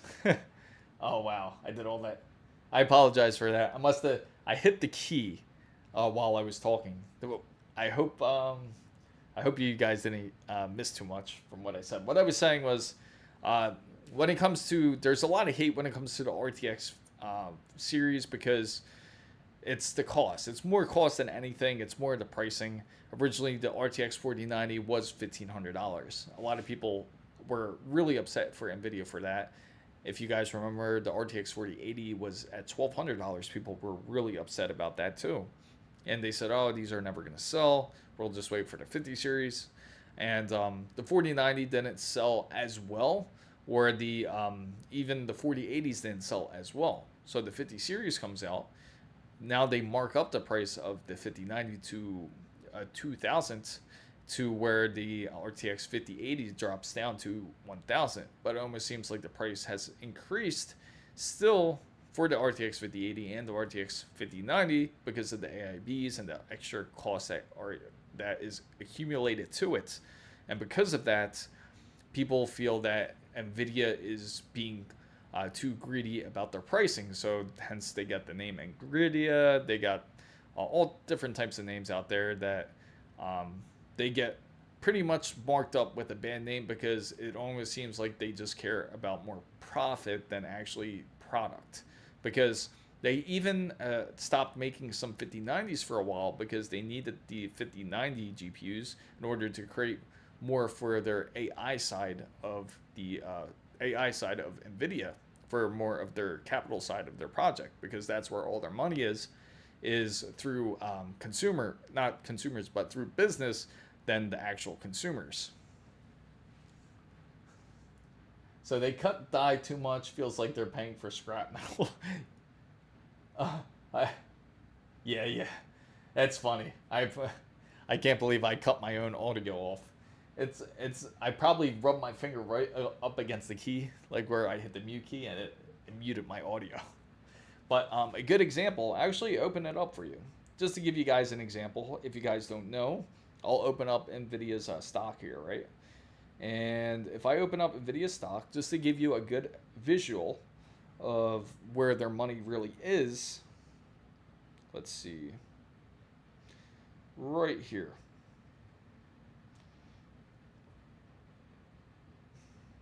I know I'm showing it on a phone instead of a PC, but you can see, if you take a look at that, you can see where their profit really is coming from. It's coming from businesses more than anything. You see that little bar down on the bottom? That's us. That's us right there. We're only the 86.3 billion compared to the trillions of dollars that they make off of businesses. So be happy we have the RTX 5090. When I see the price of the RTX Pro 6, yes, that is insane, right? Have you guys seen the price of that? And did you know they actually compared it with the RTX 5090 to see how different the GPUs are against each other? And ironically, the 5090 actually performed really well compared to this RTX 6000, which is insane. Again, it has 96 gigabytes of G7 in this other module, and this other GPU, versus 32 gigabytes of VRAM. So, but again, the 5090 did hold its own and actually competed very well against it. And again, it's not really meant, the 6000 Pro is not really meant for gaming. It's meant for doing LLMs more than anything. People build, no way. Really? That's such a waste of money. Unless they're really big AI enthusiasts. I get it. If you're into LLMs, I could see doing a 6000 build. But if you're not, you could care less for LLMs, then that's just an entire waste of money. That's just poor decision making. That's a $9,000 to $10,000 card. It's no joke. That's expensive. That could build. You know how many PCs you could build with that? Just in that GPU alone. But that is so. guys out there, don't get any ideas. Don't even think about purchasing one unless you are doing LLMs, unless you're a professional at it. With 69 gig, yeah. They could easily market. I could see a market for it. I could see people willing to. It's all about bragging rights anymore, it seems like, when it comes to gaming. Just so that way you can just show off that you have the greatest card. Can you imagine somebody goes up to you and says, yeah, I got a 9800X3D. Oh, yeah, yeah, cool. And then they say, oh, I also got a Blackwell 6000 Pro. You'd be like, what the hell? Like, why did you even get that card but that CPU? You might as well have Go Threadripper at it while you're at it, right?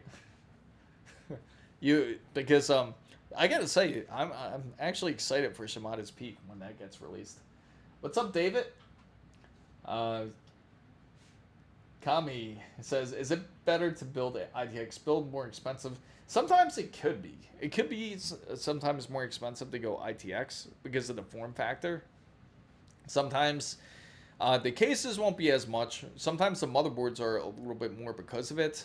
And the fitment, you have to see what type of case that you're really putting it in. There's a few favorite cases that I do like, especially from Fractal Design. They got some really dope designs, I gotta say, like for their cases, especially when it comes to the ITX side. You can put a full-size GPU, but again, you can imagine the time it takes to just build it. And the way you could put a full-size GPU, they have the PCI Express riser in there, so you can connect your GPU almost like in a whole separate location, which I can share with you guys if you want to check that out. In fact, let me show you, because it's pretty dope looking.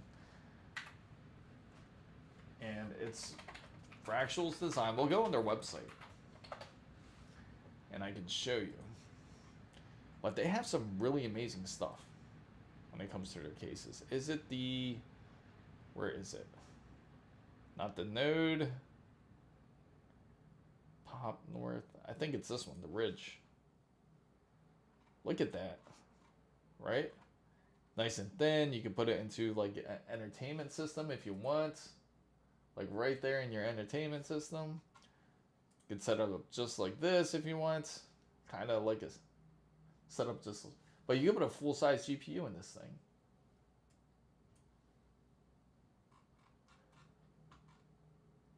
I bought the RTX 6000 to watch. Oh, man. Yeah, can you imagine that? I gave up trying to be cool, high-performance SFF. Bigger case, and then better ever. I agree. Yes. It's almost like, remember that was the biggest thing? Was like, oh, I can max out all my games. Now it's like, who has the best hardware more than anything? Also, no, yes, agreed. I do agree. I want to show you the inside of it. Which, why is this? They're just showing you the exterior. Let me see. All right, let me just pick one, and then maybe we can see the inside. There it is. So it looks like this inside. So you see how customizable that is, right? So if you look onto the side of it here, let's see. I want to show you the GPU slot here.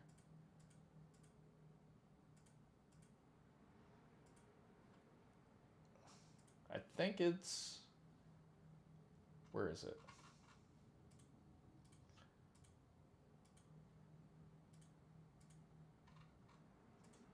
I know it's somewhere in here. They actually got way more pictures than I thought.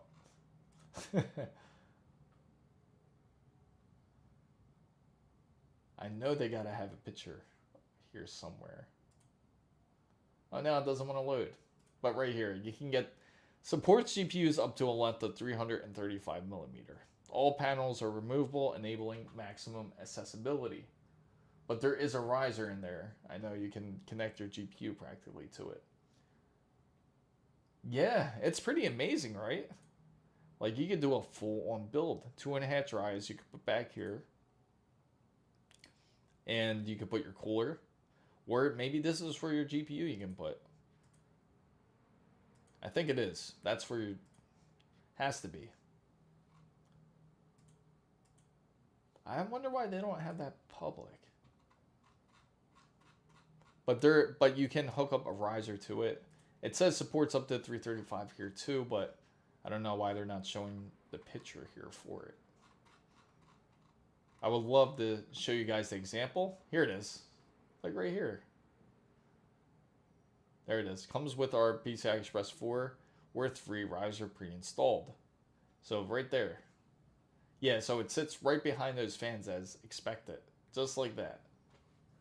That's pretty dope, right? I know, I don't think so.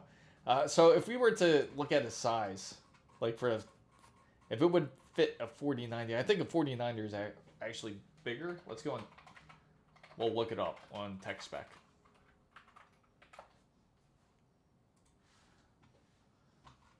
For this is, let's see, length. Oh, it can 304 millimeters, right? And it can fit up to 330. So it can fit a 4090 if you were to put it in. That's pretty crazy. You are limited to the Founders Edition side. Yes, this is the Founders Edition side. Let's look up, say, MSI's 4090. Gaming X Trio.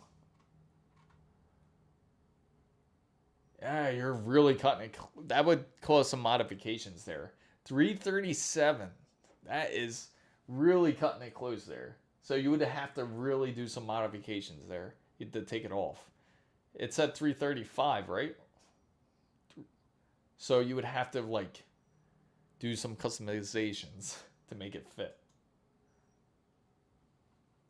Maybe just want to look at Gigabyte, for example, just to see. Let's try their gaming overclock. I am really curious to see if it's possible. Specs. And this one is, no, way too big. 340. So you'll be much closer with the MSI one. 340. The other way, no, that's even difficult. I was thinking of taking off the fan shroud. You could take off the fan shroud and swap it out, but then if you were to like water cool it, it would be impossible. You would have to have like a whole nother unit for it. Yeah, it's funny that you mentioned that. Yeah, water cooled GPUs, you could certainly, they're nice to have, but most people aren't going to push their GPU to that limit to where you really have to cool off the GPU. Unless you're like doing something pretty intense, like if you're gaming on multiple monitors. That would definitely take up a bit of VRAM. Your GPU would certainly get more hot. Where you're going to push like for 8K 60 or something, like really pushing the GPU, then I can see water cooling. Even when you're undervolt, it's like, again, we're going in the opposite direction more than actually trying to push more power. So water cooling is dope and everything, but I feel like it's almost to the point where people don't care about it as much as they used to. Like it was, I feel, much more bigger like 3 years ago than what it is now. I feel less people don't really care as much about water cooling because you have AIO everything. Such as, again, the GPUs are also AIO they have. Which some of them, like I believe Gigabyte's one of them where they have their own. MSI actually has their own too. ASUS does. They all do, I think, pretty much now, thinking of it. Can I send a link on this chat for a crazy build? Sure. Also, if you have a problem sending links, and I messed up here because I didn't share my Discord to everybody out there, please join the Discord, and I can share it onto the live. You can feel free to post up pictures, you can post up different videos, you can post up different problems that you pose. Feel free to join the Discord, and I will certainly, I can share it live as well. I know it looks a bit crazy. That's something I still haven't fixed yet. I gotta fix that. The whole prompt repeating itself. I gotta put a timer on that thing. Because now it looks a bit crazy every time I post it. Let me put that down here. But yeah, feel free to send it. I'm curious. Hopefully I didn't end up pushing out what you sent. No problem. Let me open up the Discord. I'm surprised it's not open up here. I thought I had it open. There we go. Perfect.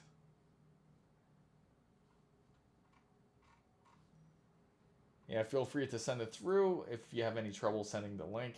And then if you do, I'll open it up through Discord, and that way everybody can see.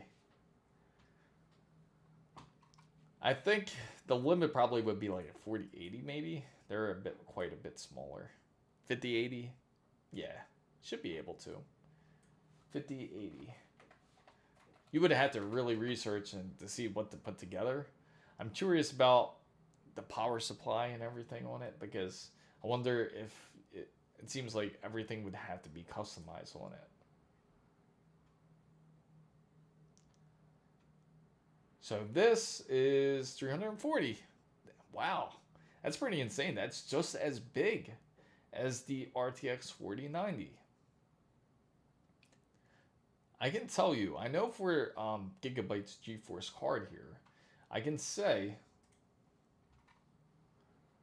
all right, let me see here. I can say for Gigabyte GeForce card, it's the same size as the 5090. That's insane.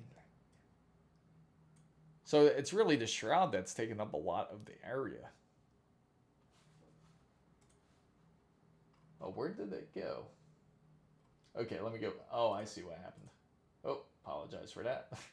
I'm like all over the place here. All right, welcome our new members here onto Discord. And I'm sure they're just about to send it. If you guys get lost on how to join in, go to the very top on Discord. You'll see rules. Just hit that green check mark and you'll be good to go. If you guys are looking, if you're unable to see all the other servers, just go up to the rules side and hit the green check mark and you're good to go. That's how you get access to the channel. If you hit anything else like the like or the eyes, it won't give you access. So just make sure to hit the green check mark and you're pretty much good to go.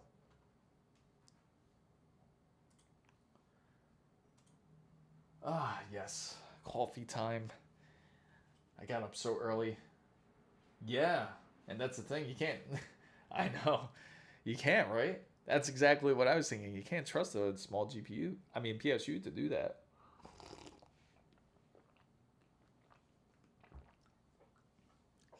Unless they got like almost like a really weird one.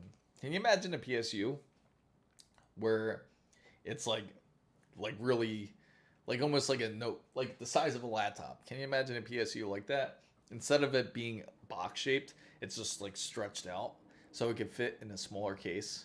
I could see them doing that, and then they could have like all the connections. Like you just put it maybe into the back.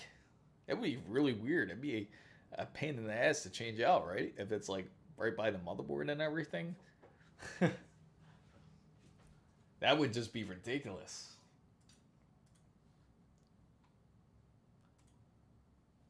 All right, so let's see here. In general, okay. Haven't caught you guys yet. I can't wait though. Does anybody else think that AMD is going to drop a RX 9080 and RX 9090? I can certainly see it.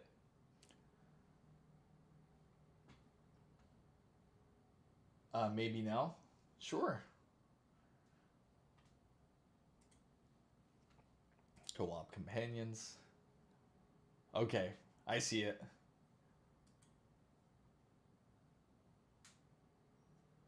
Oh, wow. Okay, sharing this for everybody out there. And wow, size of a shoebox. That is insane. And this is also a fractional design case too, I think, right? But that's sick. That is nice to have. You compare it next to... That's dope. Yeah, you gotta have really thin components to have them fit together. a 980. MSI Edge, okay. That's their ITX size. Power supply, 750 watts. That's a small ATX unit that they use too. Oh, that's pretty dope though. Makes me want to build one, like just like that. What's up, Jonah? That's pretty dope actually. That's pretty dope.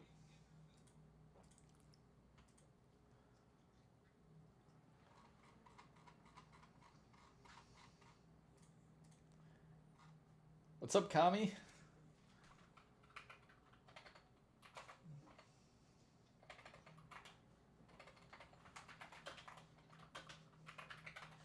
Has anybody wanted to do a build like that, like a smaller build, just because it's more of the challenge? Yeah, that was a sick build. That was a nice short for sure.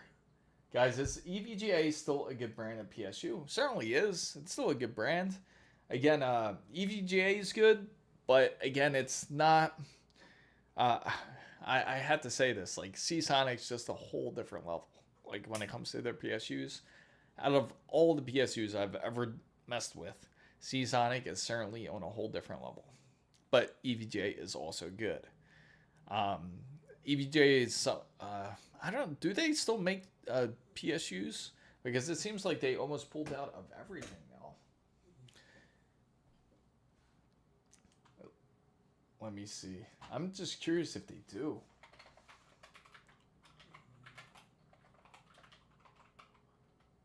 Giant build PLYWW. Yeah. Yeah, send it. I'm curious, Dave.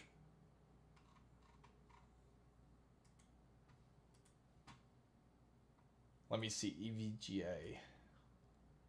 I don't think they have it anymore, right? I didn't think so. I just looked up EVGA to see if they have any ATX. Oh, that's why I was like, I was confused.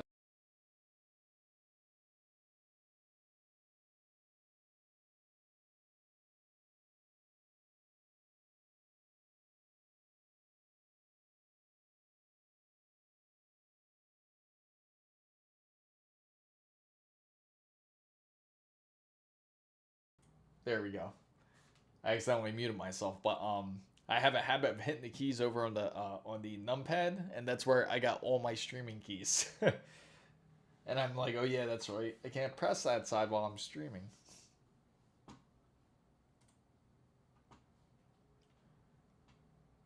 Giant build with plywood. You know what's wild? The builds that people put on their walls. Like, you ever see the ATX builds people just put on their walls? Open case, nothing. They have no screens, nothing, just to open. Pretty much like a benchmark build. Yeah, I know. I realize that. Thanks to Kuma. So I'm curious. Do they have it? I don't think they do. Let me see. EVGA Supernova. I guess they do have one. That's pretty insane. Let me see. I'm going to look this brand up. I'll share it with you guys. I was just curious if they still had some. Oh, here we go. That's why I wanted to go into EVGA's website here. Supernova, 1600, 1300. They have the G+. I built a lot of PCs with EVGA. And they're really good power supplies. But as we discussed in here, it's like it just doesn't compete with Seasonic, to be honest. Anybody that's touched the Seasonic PSU will tell you the same thing. Not bad? Yes, they certainly are. Up to 35% more quiet under loads. Doesn't look bad. I think they stopped making motherboards more than anything. Let's see, products. Power supplies, it looks like they still have. I'll show you their products. They're not completely out yet. So they got power supplies. Oh, they still have mother. No, these are old. Z790 boards. And then they have gaming keyboards, gaming mice, capture devices. Oh, that's interesting. I didn't know they had capture devices. You think so? Why does it keep disappearing? That's so strange. That must be the... It shows, because I see you guys on the other chat too, but for some reason it like disappeared and I probably had to reset that. I bet I do.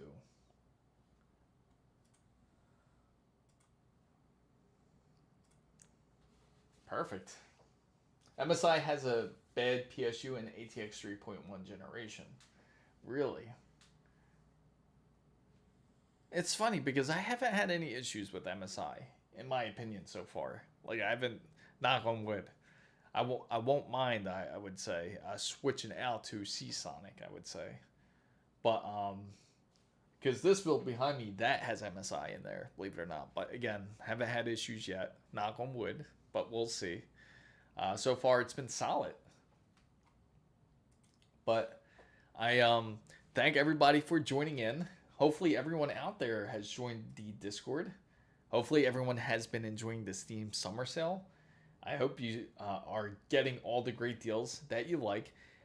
Make sure if you haven't joined the Discord, I usually stream on Wednesdays and Saturdays. Sometimes I will stream midday Saturday or Sunday. And what we'll do usually on stream is we'll check out the performance. I put on the overlay of performance stats. So you can check out the RTX 5090, see how it performs, along with the 9800 X3D and other factors in it. And I hope you guys did enjoy the stream. If you did, make sure to give it a thumbs up. And don't forget to subscribe or follow the channel. And I thank everybody for coming in. I have certainly enjoyed our talk today. Hopefully everybody's found this useful. And thanks again, everybody, for being part of this wonderful fan bam. Also, I'm excited to do this build and test out this SSD, see what type of numbers that we pull out of it. But thanks again, everybody, and hope to see you guys very soon. Thanks again.